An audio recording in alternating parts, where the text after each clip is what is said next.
System Shock is a classic first-person action-adventure title, and it holds up well to this day, as it came out back in 1994. You'll need a bit of patience as you work through this remake in a future space station that has been taken over by an evil AI. SHODAN has destroyed the station's workforce, turning them into mutants and cyborgs to serve at her pleasure, as she attempts to use a giant frickin' laser beam on the Earth. Will your mostly silent protagonist save the day? No clue, but mine did, and here's my tale in the XboxEra review of System Shock. The year is 2072. You are an unnamed hacker who is caught mid-job by the Tri-Optium Corporation. After being caught, you're taken to Citadel Station in orbit and tasked by a corrupt executive of the company to hack the AI SHODAN who runs the place. You're offered the implant you were trying to steal in the opening scene as compensation, and then get knocked the F out after completing the job. You awaken 6 months later, having been put into a medical coma after being granted that implant.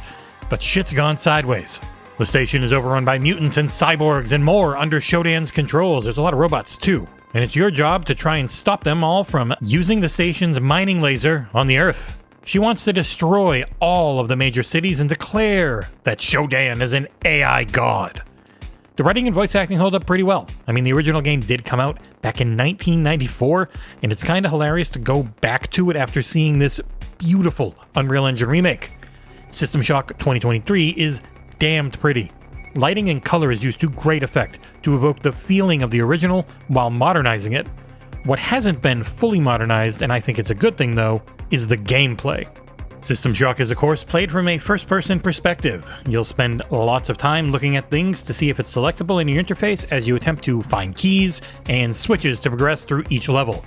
The game has a number of difficulty options, which is hugely important, as the game plays just like the original release on normal difficulty. Old hats who are used to games that seem to actively hate you, so that they would take longer to beat, will be used to how bloody obtuse everything can be.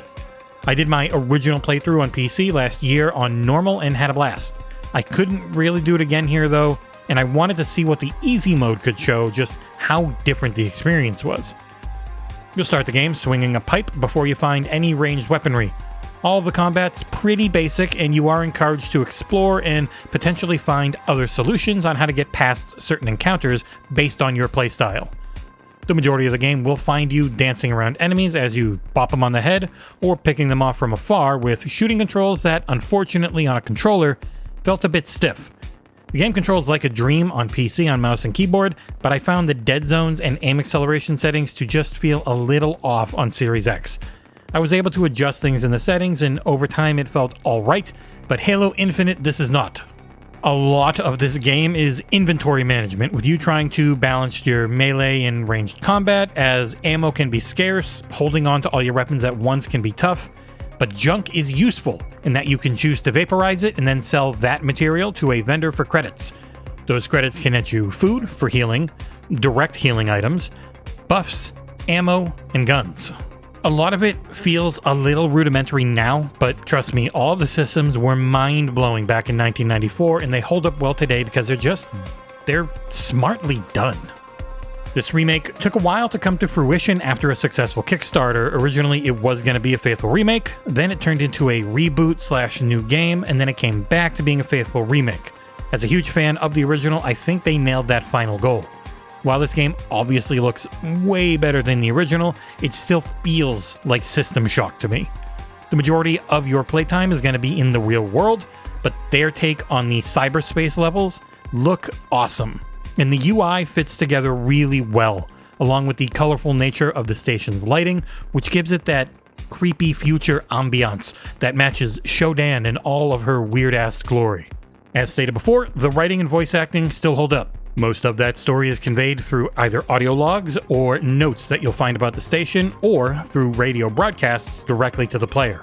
You are a silent protagonist, though you will hear your masculine or feminine character grunts based on who you chose at the beginning, and yells of pain during combat. I had no major bugs with this port, which is a nice change from my time on PC last year, where I had a lot of hard crashes when it launched, but things have been working perfectly on Series X, with Quick Resume being of great use. Wrapping things up, System Shock is an all-time classic, and this is by far the best way to experience it. Night Dive Studios have followed through on their promise and delivered a full remake that gets what made the original so special.